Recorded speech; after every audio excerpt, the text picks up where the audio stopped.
Well, hi, everybody, and welcome to the next episode of the Everyday Fan Podcast. I am your host, Gary Sparrow. And again, this is just a opportunity to bring on everyday fans, like the title says, and talk sports, talk their favorite teams, any sport, any team. I'm open to talking anything. I just like to talk sports and give people an outlet to do that.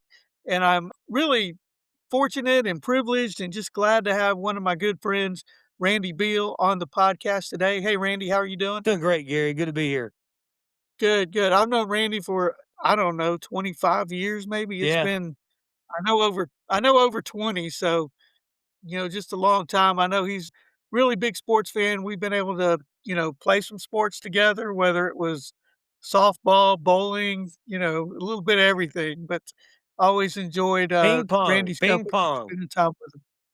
Oh, We're that was serious we're now. undefeated. We're undefeated at Berean Baptist Church on ping pong. I mean, that's it right there. Absolutely. Yeah, nobody wants to Absolutely. play That us in was ping pong. We're up for any challenge in ping pong. Even our old age, we're exactly. ready.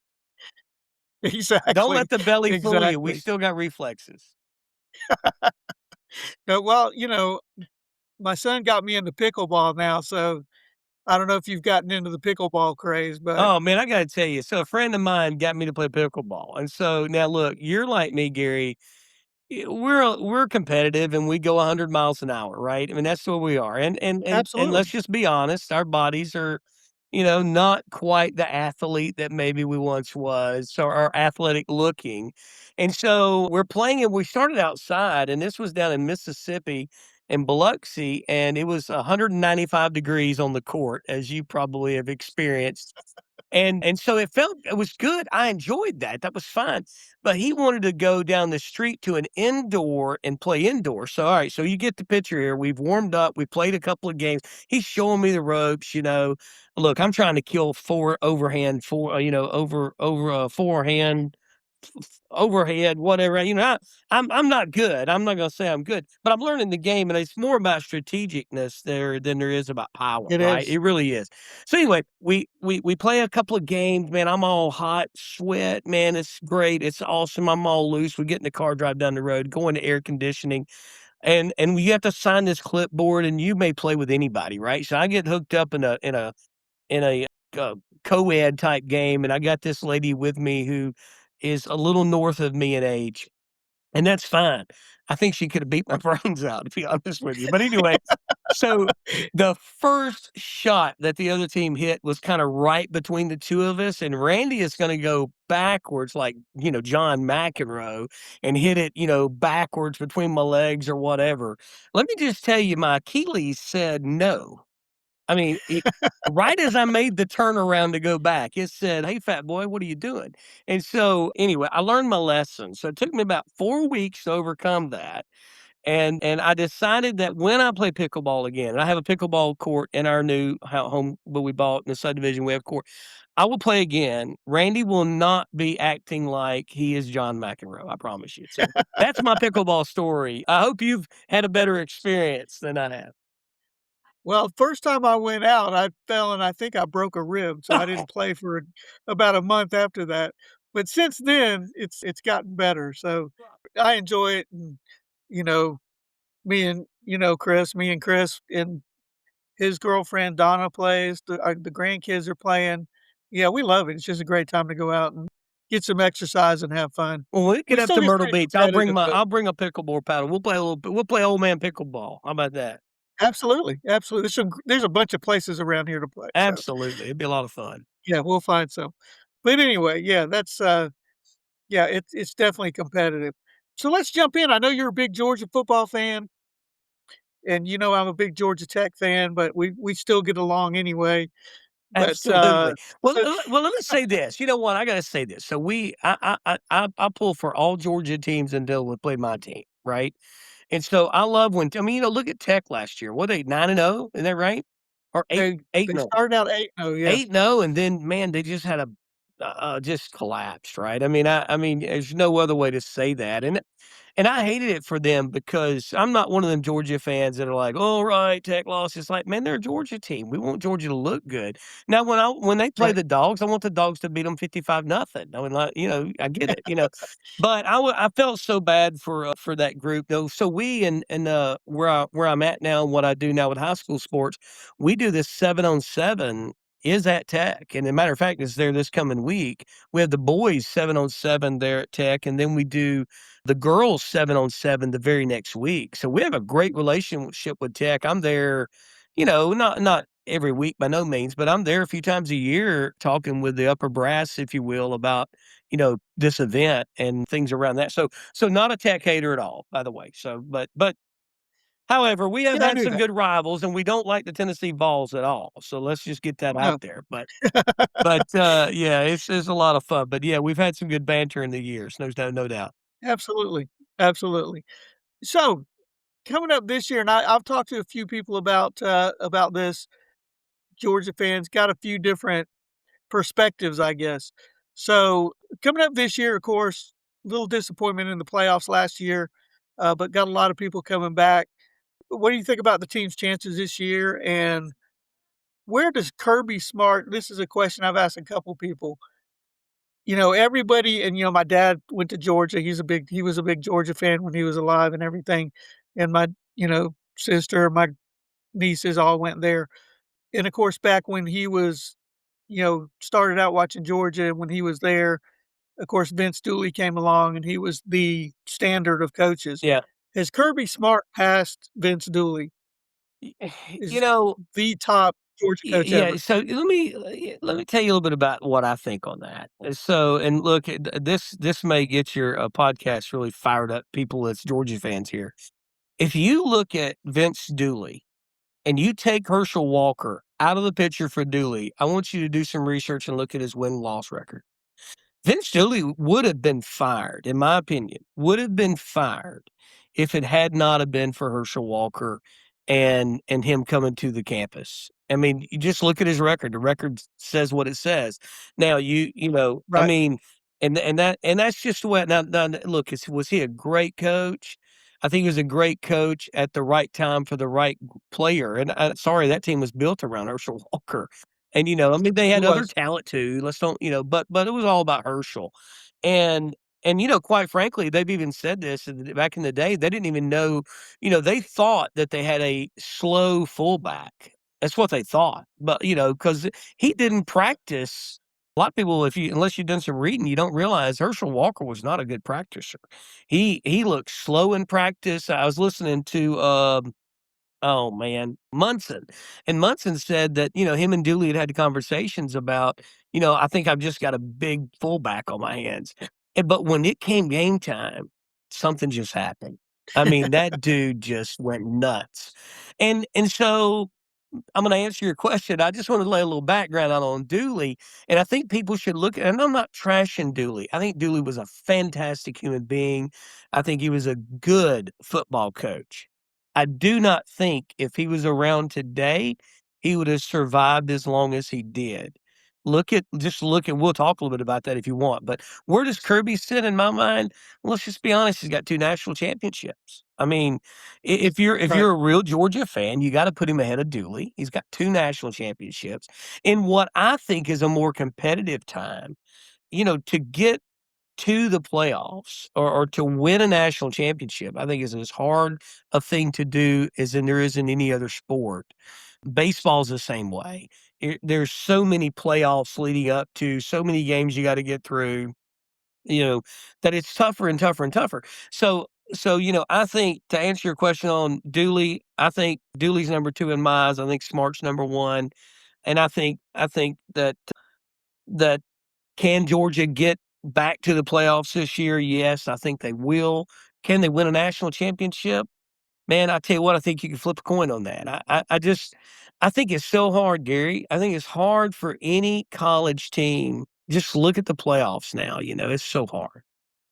Well, and that's where the, NIL and transfer portal and everything has changed so much. I mean, Indiana comes out of nowhere, you know? They yeah, and well, and Who would have look thought 2 years yeah, ago go ahead. So who would have thought 2 years ago Indiana was gonna, win a national championship? Nobody. Nobody had Right. money on Indiana winning a national championship. Not even the coaches put money on it. But what's the group down there out of Texas A&M? Texas A&M spent all this money 2 years ago. Do you Oh, remember yeah. that? I mean, they just said, "You know what? We got the biggest pile of money. We're gonna spend everybody. We're gonna go buy a national championship." How did that work out? They fired their coach. That's how it worked out. Exactly. NIL, and I understand it. Look, I'm a former union rep, right? So you know that I'm gonna, probably side with the union interest of or the interest of individuals. And I understand the name, image, and likeness. But there's a problem with all that. And I'm not so much of a union guy that would say that the players don't have a responsibility. And I don't know what it's gonna take, but I'll just give you one scenario that I think would be interesting. Let's say that I go to Georgia and play and I sign $1 million NIL deal, and which is more and more common nowadays, right? I mean, that might not even that's not even on the high end. But anyway, $1 million, and let's say Right. that school costs the average student there $75,000 a year. So, I'm gonna be given a scholarship that's worth 300 grand, and I'm getting NIL. If I leave after 1 year, I believe I should have to write a check to that school for the balance of that 300 grand. If I stayed 1 year, then I'll write them 225. If I stayed 2 years, I'm gonna give them 150,000. I think there should be a penalty in the form of what that scholarship value was worth, what that school said they would invest in you, and then the players should have to pay that back. If they're gonna make big money, they can spend big money. By the way, they're gonna get I more I money mean, when they I go to the next school. exactly. And, I'm the same way. I think there has to be something because basically right now, at the end of the season, it's almost like in not just football, basketball, every player is a free agent, you know? They can go anywhere they want. It was like at the end of basketball, the NCAA season, it was like the next day after the tournament was over, it was like 1,000 players entered the transfer portal. I mean, it's crazy.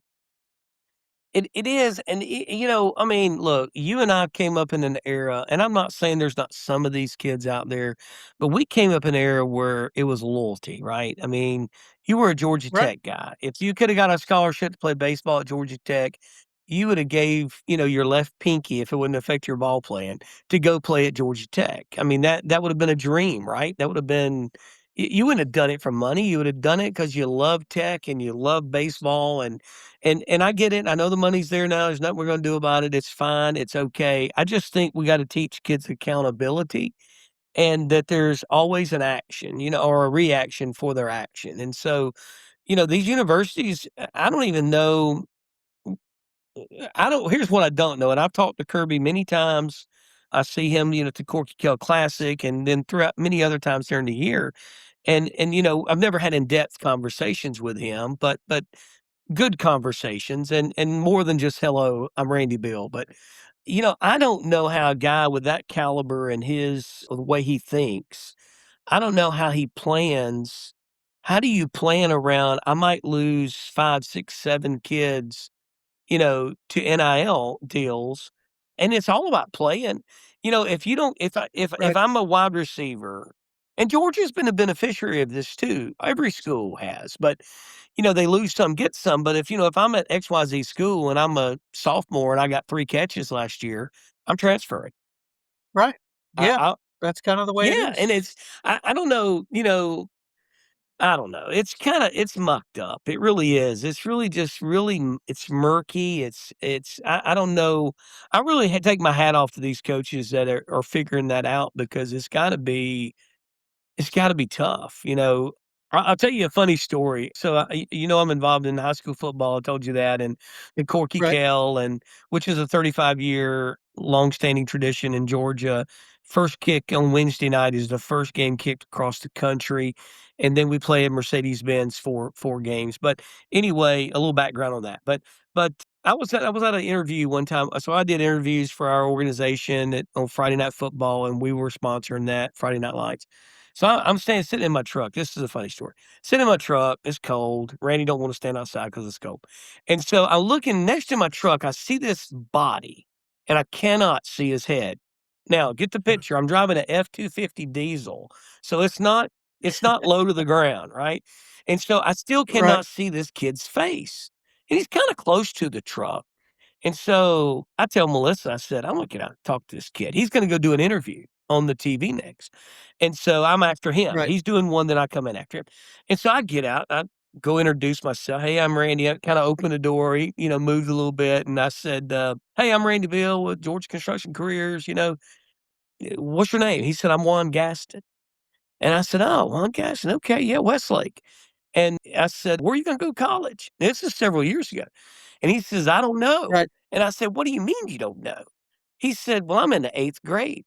Gary, he was 6'1", 325 and doing an interview on TV and when we were watching a varsity game, but he was there to do an interview. He's 6'1", 325, 8th grade. Could you imagine your 8th grade son lining up against that? By the way, he signed with Georgia, several years later, go 3 years fast forward, he was probably going into his freshman year. So, 3 years later, he signs with Georgia. He's 6'6", 6'7", 365. He may be maybe 355 now.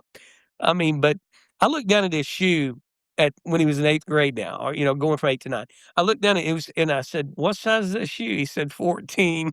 And I'm like, "Oh my gosh, man." I looked at his dad, I said, "What does he eat?" He said, "Everything." I mean, there's so many of those stories that I could tell you that being around that high school football, and I know we're talking Georgia, but being around the high school football, man, I've seen some elite athletes play on Friday night and at the Corky Kale, and man, it is a lot of fun. I never went to a lot of high school games when I was in high school. I went to a few, but I was playing baseball and Right. regrettably ran cross country because I had to.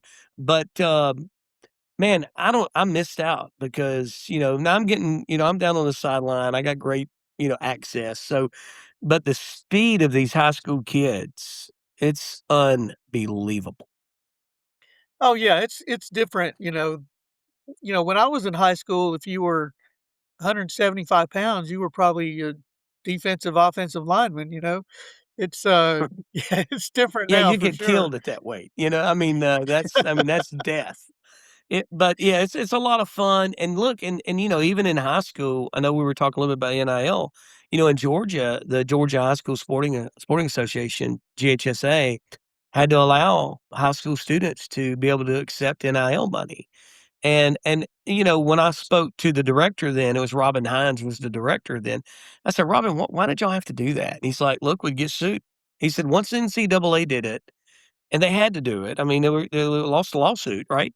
It was Right, inevitable that every high school around the country is gonna have to do it. Everybody, the court did not determine that you're only eligible for your name, image, and likeness in college. You're always entitled to your right. name, image, and likeness. And so, it's just funny, it's not done a lot. That's a question I get a lot because I'm so involved with high school sports. Is there a lot of NIL deals? Not really, not as many as many might think, but there are some, and the ones that are out there, they're growing. It's becoming a bigger and Right. bigger market. The other thing is they're getting agents so early now. Isn't that amazing? It Uh, is, it I is. but I don't remember this kid's name, but his quarterback, he was on the west side of town, I can't call his name, but I remember in ninth grade, he was quarterback. In ninth grade, he'd already had 30 offers. Ninth grade. That's It's crazy. unbelievable. But anyway, I think Georgia go back to Georgia, I think Georgia's got a good schedule this year. Last year was a tough schedule, man. It was tough. So we got season tickets and we had some Oh, good. tough games, man. Alabama, Ole Right. Miss. I'm missing somebody else that came in, it was really big. Texas. Texas, yeah. So we were there, I missed the Ole Miss game because I was playing a golf tournament, the Nationals, but man, this year a little bit better as far as schedule goes. Still gonna be strong. SEC's got such a strong conference, but we'll see. We'll see what happens. I and let me say something about Kirby about this. And I think people love Kirby because he won, right? He's won and won the SEC championship several times. But I right. think even these guys know, they're literally 3 seasons away from being fired. Oh, yeah. The fan Yeah, base, anybody. they're just not gonna tolerate, you know, not anymore. You're not gonna turn. No, and that's what when I asked somebody else that question. "Hey, sorry about that, it kicked off." No, that's right. I'm surprised Dabo Sweeney is still there. Well, that's true. I asked somebody else that question about, Kirby, Vince Dooley, where they ranked, and he actually kinda had the same idea you did, but he actually said, "I think Mark Richt was better than Vince Dooley, if you look at the record and, Oh, what they a did and everything." 100%. Uh, So and Rick that's averaged probably 10 wins a year. right, and that's probably something that, people wouldn't You think there? about or wouldn't agree with, but, I lost you when for a you look at minute. the stats, when you look at the, Hey, Gary, I lost your audio. okay. Can you hear me now? No, I don't. Can you hear me? How about now? Yes? No? Hey. Okay, can you hear me? Yeah, I don't know what happened. I lost your audio for a minute. My bad. It's And okay. I'll take some No, editing. no You can problem. handle it. Yeah. But anyway, we were talking about Mark Richt. Mark Richt averaged 10 wins a season, but you know what? Rick could not get us to the dance. And for whatever Right. reason, what a great guy though. Good Christian man, fabulous.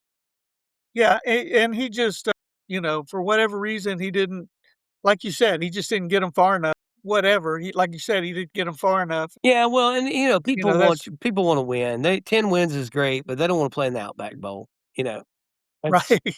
Exactly, What did old exactly. Spurrier Yeah. remember Spurrier? I love Spurrier, by the way. Spurrier, and I'm a Georgia fan, I say I love Spurrier, but, talked about, UT going back to, the Cit oh, so you talked about Peyton coming back to play, and he said, "I guess he wants to be MVP of the Citrus Bowl or the Outback Bowl." And then he said, "You can't spell Citrus Bowl without a U and a T." That was it, yeah. By the That was way good. I met him. Oh, yeah. Yeah, I met him at a conference, and how about this? Did you know his daddy was a Presbyterian preacher? I did not. No, No. and something else, that dude was an athlete. Now, Heisman, right? Right. But did you know, I mean, like, in baseball, alright, so I learned this about him, and he talked a little bit about this at the conference when he did his speech, but I talked to Dave Hunter. Coach Hunter knew him. They grew up in the same area. They played baseball against each other and football and basketball. But Spurrier was the leading scorer on his basketball team. Like, I forget what it was, like 22 points a game in high school. He had scholarship offers in basketball. As a pitcher in baseball, through 4 years, he never lost a game. He was Oh, wow. undefeated in 4 years of pitching. I mean, who does that? And so but Dave Hunter did tell me I tagged him out at second base to win the state championship. So, I mean, hey, you got that, but, and then in football, his mama wanted him to pursue basketball, and he did not. He went football. But it was interesting. Really, really, really, really cool dude when you it's some great stories too. You mind if I share one with you? Oh, I'm sure. I wanna share No, go ahead. I wanna share a story with you. So he says when he's at Vanderbilt, he coached at not Vanderbilt, Duke. He was at Duke. Dude, right. He said he said he gathered the team together at the beginning of the year, and he said, "I want, y'all to put out some goals for what y'all wanna do." And he said they're going around the room and guys are, saying different things. Get to this lineman, and the lineman says, "I wanna win the conference championship." And he said, I stopped the meeting and I said, "Look, I want y'all to come up with realistic goals that y'all can set." He said so anyway, he said, "So, sure enough, they have a great season. They're gonna win the conference, man." He said, and we're in a game, and I forget all the details of who they were playing, but this is late in the season. Really, the conference championship's on the line with this game, and it's their 3rd down and forever. They're outside of field goal range. He said, "Well, I had a field goal kicker that could kick it 40 yards. Now, he could kick it 40 yards right through the middle every time. 41 yards, no good. Can't make it. Just he couldn't kick it for 41. It's 40 yards." So he said, "I've already made the decision." This was a great lesson for life, by the way, and that's why he told it. But he said, "I've already made the decision. If we don't get it on 3rd down, we're going for it on 4th because it's a 46-yard field goal. We don't have it." So Right. he said, we throw a little pass out there or do something. We gain a few yards, and that's what made it 46 yards. And he said, on 4th down, the guy I'm getting a tap on my shoulder. I've got the offense out there. And he said, the play had just ended, and the kid's tapping me saying, field goal, right, coach? Field goal. And he said, I can't tell you to this day why I said yes. He said, I just said, yeah, field goal. He said, and I knew when he was running out there that we just lost the game because it's 40, whatever it was, 45 yards, whatever. He can't kick it, bottom line. Well, the boy kicks the field goal. And he said, the lesson that I learned there as a coach, and this is a lesson for life, and that's just why he told it. He said, give the ball to the person who wants it. There you go. He said, Yeah, that it kid makes sense. wanted it. He said, I don't know where he found the extra 5 yards, but he found the 5 yards. So anyway, it was just a really cool story. And he is, of course, nobody in college football had the one-liners that Spurrier had, but Oh, I know. just super, but he really nice Great guy. press conferences. Yeah, absolutely. It was great in press conferences, but anyway, really, really cool guy. I enjoyed talking to him, and he was very personable. I found him to be very, very, very nice to talk to. So it's really cool. But Well, cool. but Mark Rick, yeah, back to him. I thought he was a great coach. It's interesting to hear that guy's take. I didn't think about that, but I mean, if you look at records, no dishing on Dooley, but you would have to say Mark Rick was probably a better coach from a Yeah. records. And I know things were different because, back when Dooley was coach, it was kind of, national championships were based on voters. It didn't have any, you might have 2 or 3 teams that went undefeated and they gotta pick somebody to be the national champion. Right. It wasn't ever, necessarily the top 2 teams playing head to head till the BCS, and that morphed into the playoffs and everything else. So it was So different, hard now. definitely. Yeah, it really is. It really, especially in, they're talking about growing even the NCAA, the basketball tournament, where they're expanding to like 72 teams or something now. I'm thinking, stop, that's enough, I know it. Yeah, well, and it's so money driven, all these bowl It games, is. I don't know about you, but I don't need to see the top dress lawn open kickoff event. I like the old school, give me the Sugar Bowl, give me the Cotton Bowl, give me the, those bowl game, Rose Bowl, of course. And that's what you're talking about, that era of Dooley. Like, if you went and played in the Sugar Bowl and you won the Sugar Bowl, you might win that SEC championship. I mean, you might win the national championship, you know. Right, It and right. but anyway, that to me, all that has got watered down, I mean, you got bowl games going from I don't even know the date. December seems like December 1st till January 31st. Pretty There's a much. bowl game going on. There is, You know, there is. pretty much And if you're you breathing, you get a got bowl bid. you got teams with losing records in bowl games now, which is ridiculous to That's me, crazy. It's ridiculous. And something else too, and this burned me up. You remember a couple years ago when Georgia played FSU, and FSU, had a great team, lost their quarterback, right? It Mhm. broke a leg, right? And that ended their Yeah, season. This was late in the season, if I'm not mistaken, right?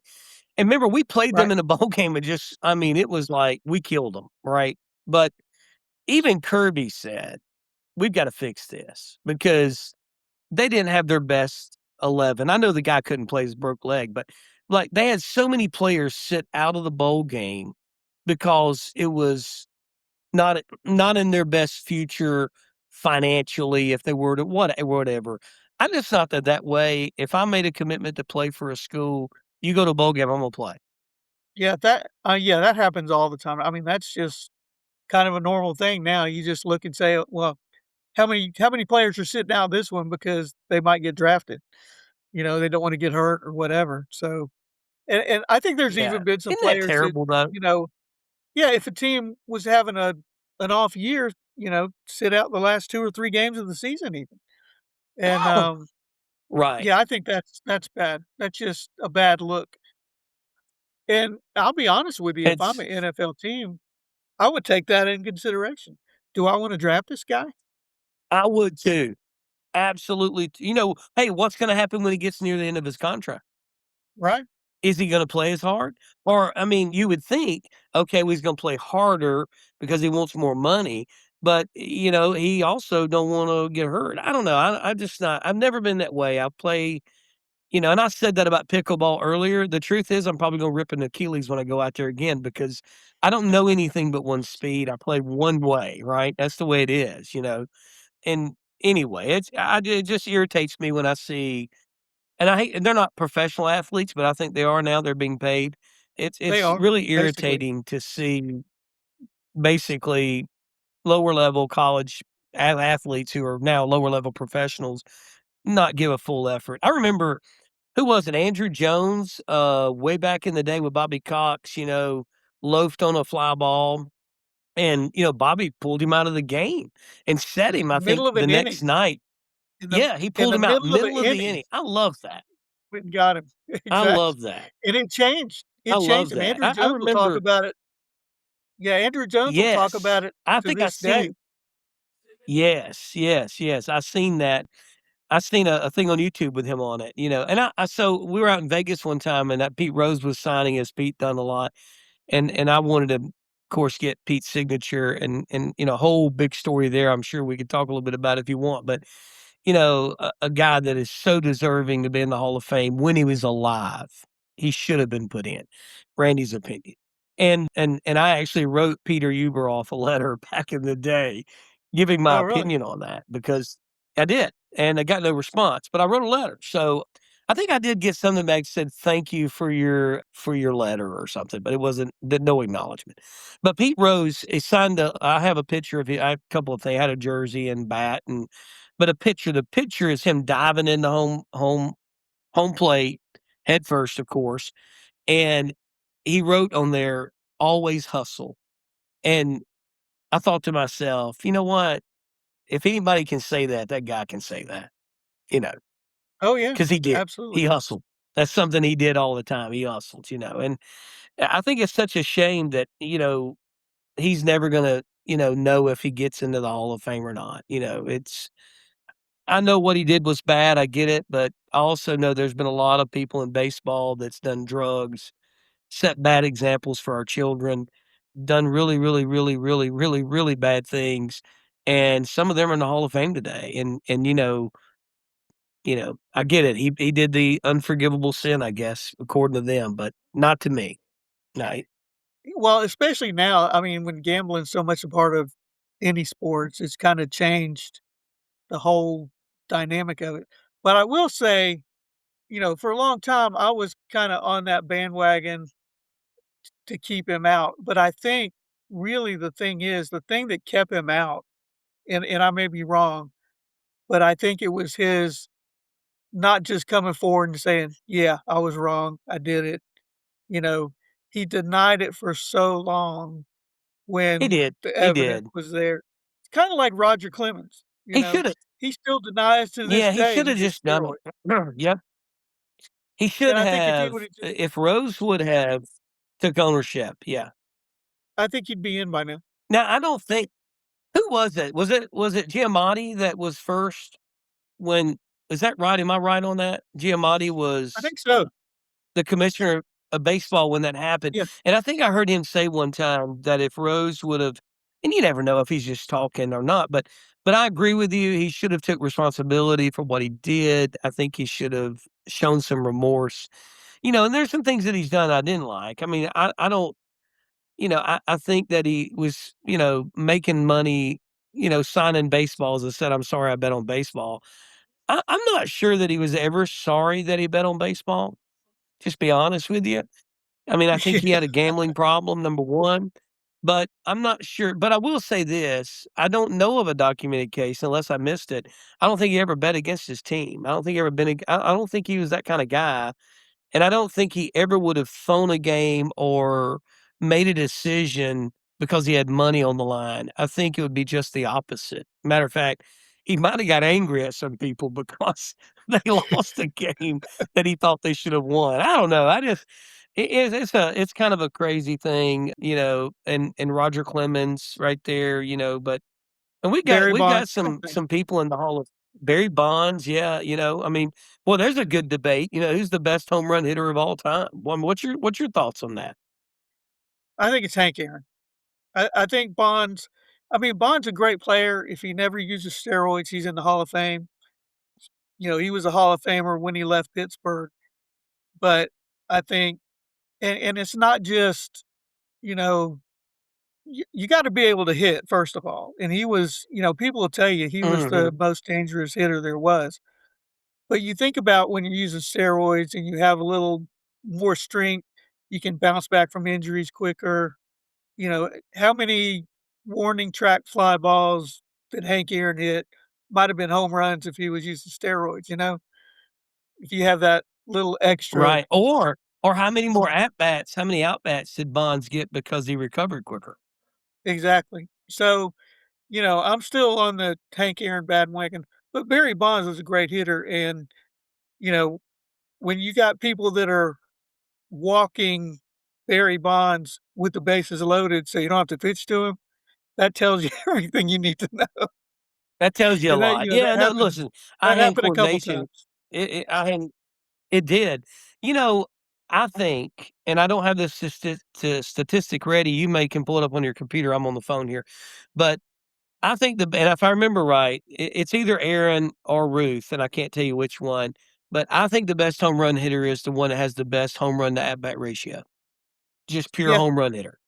Whoever that is, and I don't even know it. I used to know it. I don't know anymore. I can't remember that. But in my mind, it's not really the overall number. It's the at bats versus home run ratio for Yeah, pure that's probably power. true. And that could be Ruth. I don't know. I'll look it up when we're done. But Yeah, it might yeah, be that might something be for you in the Ruth future. even. And by the way, what a great pitcher. A lot of people overlook the fact that Ruth, pitched. He was a great Yeah, pitcher too, wasn't he? he was. He's Yeah, terrific. But absolutely. and I look, and I'm a big Hank Aaron fan too. I love Hank. I thought, you remember Eddie Finch, right, at our church, Yeah. and his daddy made that rifle for. Did you ever see a picture of that rifle that his daddy made, the 755? Oh no. Uh-uh. Yeah, so Yeah, I know his his daddy, family. Eddie Finch's daddy was a gunsmith. Yeah, he was in a lot of westerns. Yeah, he was a actor and everything. Yeah, That's right. quick So draw. I saw a picture of a gun that quick draw. That's right. He made a picture. I mean, he made a rifle for Henry Aaron that had Hank Aaron, Atlanta Braves, 755. I think it had the date, all this in beautiful inscription on it and design and Western design. Man, if you ever hook up with Gary or Eddie in the future, or to ask Eddie to send you a picture of that. It was incredible. But Ruth was I mean, not Ruth, Aaron was awesome. And, speaking of the Braves, lately, a lot of loss for the Braves, right? I mean, Ted Turner, Bobby Cox, Bob Horner, which was one of my Right. favorite. I don't know. What's your favorite Braves team? Let's talk that for a minute. Like, of all time, who do you remember the most about? Um, Probably just growing. Of course, the teams in the '90s were great, but probably growing up because I watched them so long when they were so bad. The '82 team that won 13 straight to start the season and went to the playoffs Yes. because me and a buddy of mine went to the airport to see them. After they won 12 straight, they came back home and we went to the airport, back when you could go to the gate, and people were there to welcome them home and everything. And I think they won one more before they lost. And I actually bought World Series tickets when they went to the playoffs because you could buy them as soon as they, made the playoffs. They're selling, Yeah. you know, playoff tickets, World Series. So I bought World Series. I'm ready to go to the World Series. And then they end up losing, 3 games to St. Louis. But of course, that was Dale Murphy, Bob Warner. Right. Bill Necro was the ace of the Yeah. staff still back Yeah, then. so look, man, I can But take you around the diamond there, right? I mean, let's just say Phil's pitching. We got Bruce Benedict behind the plate. We've got Chris Chambliss at right, first, Glenn Hubbard at second, Rafael Ramirez at shortstop, Ramirez, I believe. I And think then we so. had Yeah, third base with Bob Horner, Rufino Lanirez, Ramirez, which is yeah, similar to was Rafael outfielder. Ramirez, but it's different. Left field, and then we had Butler in center, I believe, right? No, Dale Murphy was And center. Claudel Washington.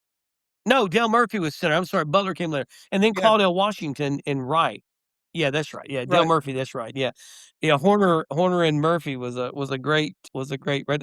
Anyway, I remember that team. Remember Rick Mailer?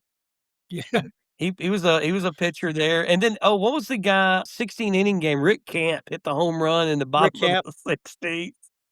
Yeah, exactly. hit the home run, 4th of July. yeah, 4th of July, they shot 4th off of July, fireworks at yeah, that 3 in the morning or something. 4 in the morning. Yeah, yeah. Yeah, People yeah, thought the neighborhood was getting bombed. It was so funny, but yeah, that's my era too. I remember when we used to go out and play we used to play wiffle ball, always wanted to be, that Braves team and, Bob Horner, which, a lot of people don't realize about Bob Horner. I'm sure you do, you're a big fan, but Bob Horner's one of the few major league ball players that never saw the minor leagues right. until after he came to the major leagues. So he went straight from college, straight to the major leagues. And the story that I heard on that was he was sitting in the stands with Ted Turner and watching the game and said, "I can hit that. I can play here." And they gave him a shot. And Yeah, he went back to the minors until he got hurt, right? yeah, probably a rehab assignment or something. But he Yeah, and that's struggled only one I'm trying to think of what year it was. He started off kinda struggling, and they were gonna send him back, and he refused to go. And yeah, that he was the his I story believe that was is his sophomore jinx year. Yeah. yeah, the story is he told, Ted Turner, the manager, whoever he was talking to, "If there's if there's 25 players that are better than me, then and you can tell me there's 25 players that are better than me, I'll go back down to the minors." And he ended up not going, and they finally, called him back, and I think he ended up having a great year, but, yeah, it was one of those deals. He said, "No, I'm not going." Yeah, and, that's only happened I looked this up one time, and I'm sure the number's different now, but if I remember correctly, there's only been about 8 or 10 players in Major League Baseball history that did not go to the minor leagues first. That is Yeah, it seems elite like company to do that. it seems like Dave Winfield might have been one. Seems like to me, I remember Dave Winfield You was, know what? I think I read that. one of those. Yeah, yeah, Yeah, yeah, that one another unbelievable talent. But no, man, that was my heyday of the Braves, I mean, and of course the '90s when we had the best pitching staff in baseball. I mean, exactly. God rest his soul, Bobby Cox, but to be honest with you, we were underachievers in that era.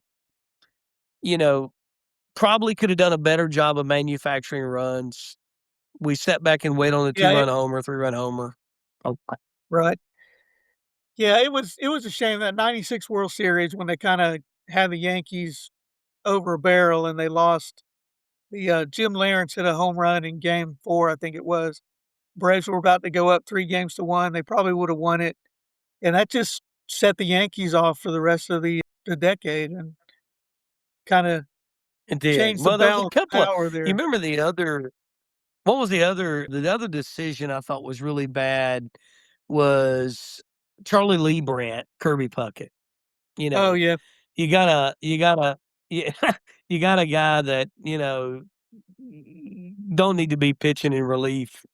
He had taken Charlie Lee Brandt out of the starting lineup, and I think he felt obligated to throw him. I really do. I mean, I've read some things about that and from people that know, and it's like, he kinda felt like he needed to get him in, and he still felt it was the right decision. As it turned out, it wasn't, but right. 390 feet later, it was not a good decision. But what was the year the Braves we had the thing at first base where they bumped us Oh, off the same thing, bag? 91.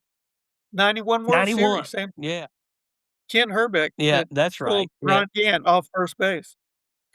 And then that also Yeah. was game 7 when Jack Morris and Smoltz were going at it, and Lonnie Smith got deked on a double and ended up not scoring when he probably would have scored.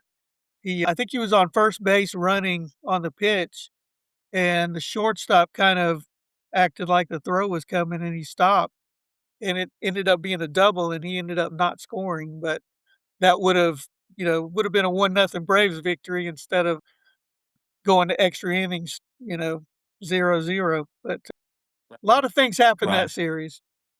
Yeah, a lot of things happened that series. That was but those were good times, and, it was a lot of fun watching, the Braves during that time for me, and then, I mean, I think, y the and I still like baseball. I played it in high school, I think you know that, and then I had 3 scholarships, played college ball.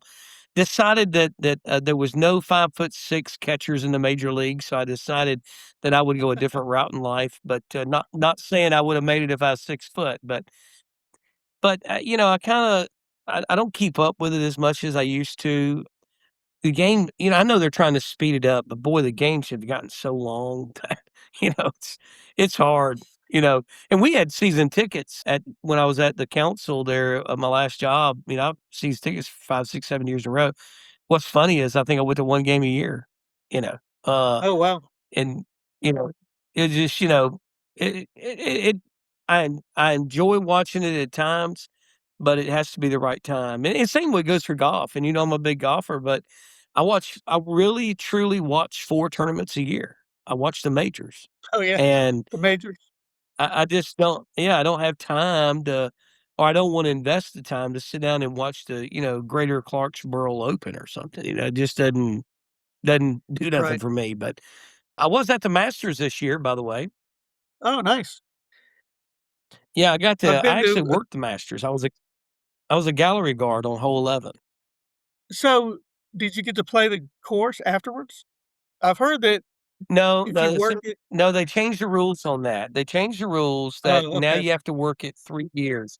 Well, you work it 3 years, and in your 3rd year, you can play. I could have played the par 3 this year and, had dinner on the grounds and all that, but Melissa and I were over in UK when that happened, but next year, I will go out and play the par 3, and I will be there all day. I will be there from they will have to drag me off the par 3. That's how it's I gonna got work, you. but listen, it was a lot of fun, man. I've got some, I've added another trivia question for people that keep up with golf and the Masters. Used to, the go-to question was, "How many palm trees are on Augusta National?" Do you have any idea? Now, we're talking about No, I Georgia, you know that, so are there any palm trees? yeah, there is, there's 1. It's on hole number 4. Okay. It's on hole number 4. So this year, what I learned being so I worked the par 3 as well, and we're going around to our stations where they're putting us at, and in between hole number 5 and number 6 tee, there's some wooded area that's by a pond, and the players have to walk through that little trail there. Well, their families are with them for the par 3. Wives, kids, little toddlers. I mean, man, it's really a neat event. And so they said, "We're gonna station 3 guards in the woods here because, the path gets real close to the pond." And this is on the backside of the par 3, so there's no spectators. But we wanna make sure no players' kids fall, into this pond, obviously that's what we're Right. there for. He said, "Now look, if that were to happen, do not go in after them. The scuba divers to your right will be the ones to get them." And we all kinda chuckled, because it's like, and so I look to my right, and there's 2 fully suited up scuba divers sitting on the bank ready to go into the water. And so now my new trivia question is, how many scuba divers are at Augusta National during the week of the tournament? But you know what? I think I mean, you talking about people that are forward thinking of just trying to Oh, yeah. protect any and everything that can happen. I just thought that was really cool. It was a really cool week, Gary, from a golfer's perspective, but just watching that place operate. So like it was long days for me. I was staying about 60 miles away. I was getting up at my alarm clock was going off at 3:30. I'd leave the hotel at 4. I'd pull into the parking area at 5:30, 5:20, 5:30. That bus us over to the National, and I was assigned to hole 11, so I knew where to go, but we'd go to this shack, if you will. It's not a shack, I shouldn't say a shack. Nothing at Augusta is a shack. I went to a tent that was a really nice tent and, had a cup of coffee, and then about 6:15, we'd walk out to our holes, and we were in place at 7, gates open at 7:30. We would leave earliest I left was 5:30. The latest I left was 7 o'clock. And so, back to the hotel. Most of the time I was at the hotel at 8 o'clock, 8:30. I was shoveling food down on the way back. I was jumping in the shower, right to bed, get 6 hours of sleep, maybe, back doing it again. I did that for 7 days. And Wow. it was a lot, but when I was gonna tell you, when you get there and you walk out on that course that, there's nobody there except for workers, if you will, volunteers, to watch the groundspeople work Oh, that I bet. place. Dude, it's incredible, and the mowers, so people talk about the V of mowers. There must be 15, 20 mowers on the fairway, and they're staggered, and here's something interesting, all of them have a tennis ball hanging from the top of their cab, and the tennis ball is there if they see the one in front of them. By the way, they got headlights in a lot of the world. But anyway, if they see a problem with the mower in front of them, they throw the tennis ball that tells everybody to stop. It tells the lead tractor to stop, so they shut it down. The story was a couple of years ago, they had a hydraulic leak on hole 4, and matter of fact, it was one of the last holes they were cutting, and they were already teeing off on 1, and this was, I think, on a Thursday. And so they're 10 off on 1, takes about 15 minutes to play a hole, so they're gonna get to hole 4 in roughly 50 minutes, let's call it 50 minutes. Right. So, it hydraulic fluid kills grass instantly, so it's Oh, yeah. about a 40-foot strip of grass. In 50 minutes, they cut that sod out, replanted sod, and had some type of broom or something they sweep across it that they couldn't even tell where the edges of the grass were cut. Wow. That's that's the It's level of amazing. that place. Yeah, it is, and so to Right. watch them, and by the way, you know how you'll see them taking this little wisp thing and they're sweeping it off greens, knocking debris off? Yeah, Yeah. they do that on the fairway, knocking the dew off the fairway. Now, I don't know in any club you've ever played, but the club that I'm a member, I don't get that. I got dew on my golf ball. I'm just saying, but Exactly. it was really cool. It was a neat thing. You have you been to Augusta? Yeah, I went with you to a That's right, practice round that's right, that's right, one that's time, me and my dad. you Yeah. and your dad, yeah, that's right, yeah, that's Yeah. I got to take y'all, that was fantastic. It's something everybody ought to see if they can. It's such a pretty place, even if you're not a It golfer. is. It It's just is. a pretty place, but Exactly. all right, I got Right. one more not joke, one more story to tell you about Augusta, and we'll move on, do whatever you wanna do, but so we're on hole 11 now. Hey, sorry. I don't know if it's timing this out or Sorry. what, but so 14, the 14 green is about 75 yards from the fairway of hole 11 and in about the middle of the hole, if you will. All right, so I'm gallery garden about the middle of the fairway, and the guy up on the road that we're having to cover in between 14 and 11 says, ball, ball, ball right. Well, we've got a marker on our hole. So when the marker goes out to the fairway, we know somebody's teeing off because we can't see the tee Right. box. So I look at the marker's sitting in his chair. And so I look back at him, he says, ball right. And I look back at the marker's still in the chair. And so finally I noticed a little crowd gathering. So I walk back there. I'm the first to arrive, me and Pinkerton. I think it's Pinkerton, whoever the security is. And sure enough, Sue Kim had hit a ball from 14. I don't know how he did this. 14 through the magnolia trees, over the road, into our crosswalk. I'm telling you, this is if you're standing dead middle of the fairway, this is 75 yards right of the green and 75 yards beyond the green. Okay? So give Wow. you a little picture of that. So so I'm over there and I'm standing there and we're keeping the crowd back. And so our supervisor for the hole comes up and I look over and says, Gary, have you ever seen anybody over here? He's been doing it 15 years. He said, never in my life. So here's the funny part. So Sue does not speak any English at all. Okay. Not that I could gather. So the official's Right. there and his caddy is talking to the official about relief. He's wanting drop. There's a grandstand right there. And so he's like, he's talking about a line. And so the official says, so let me get this straight. You're saying that's your line of sight? And the caddy's line was the best ever. And not everybody heard this because I was closest to the action, but the caddy said, considering where we're at on the leaderboard, we're going right at the hole. So so this is Sunday, and they're like one of the first groups out, so he's gonna finish down there, he's yes, we're aiming at Right. everything from here in, trust me. So, anyway, he hit a miraculous shot back out in the fairway, he didn't go at the flag, but anyway, cool story, it was a really neat experience. I was Sounds very like it. privileged to get that opportunity, and yeah, it was really cool, really cool. Well, that's great. Well, I tell you what, Randy, we've been going almost an hour, so, Oh my I gosh. enjoy talking I enjoy talking sports, and I know there's a lot of stuff we didn't get to. So, plan on coming back with me another time, and we'll pick up and talk some more, but I'm gonna, kinda cut us I off love right it. here now, but, No, that sounds good. No definitely worries. Hey, listen, when I come back, I wanna talk about Larry Bird. I don't know if you're a okay. fan of Bird, but Yeah, I absolutely. wanna talk about the great trash talker, the greatest trash talker of all time. So your homework assignment will be to do some YouTube videos on Larry Bird, the trash talker. If you haven't seen them, you will much enjoy it. So there's Patches, Jonathan's cat. But Gary, I appreciate you having me on, man. I look forward to the next one. I hope this goes well. Absolutely, we'll do it. Talk to you soon.